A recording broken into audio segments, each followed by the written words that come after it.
ప్రభుత్వం ఇచ్చినటువంటి చేయూతో ఈరోజు అమ్మాయి అక్కడ ఇంజనీర్గా పనిచేస్తూ ఉంది. నేను గర్వపడుతున్నా. గట్టిగా అందరూ చప్పట్లు కొట్టి ఆ అమ్మాయిని అభినందించండి. Thank you sir.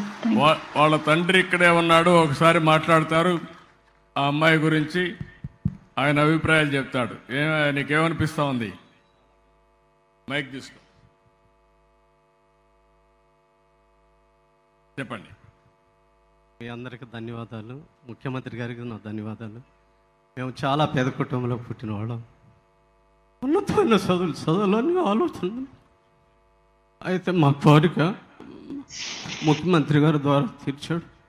మా అమ్మాయి కోరిక ఆస్ట్రేలియాలో ఉద్యోగం చేయాలని, పెద్దవాళ్ళతో చదవాలని, పెద్దవాళ్ళతో ఉద్యోగం చేయాలని కోరిక దేవుడు చంద్రబాబు నాయుడు గారి చేత తీర్చాడు. ఆయన కూడా మేము ఎప్పుడూ మర్చిపోలేము.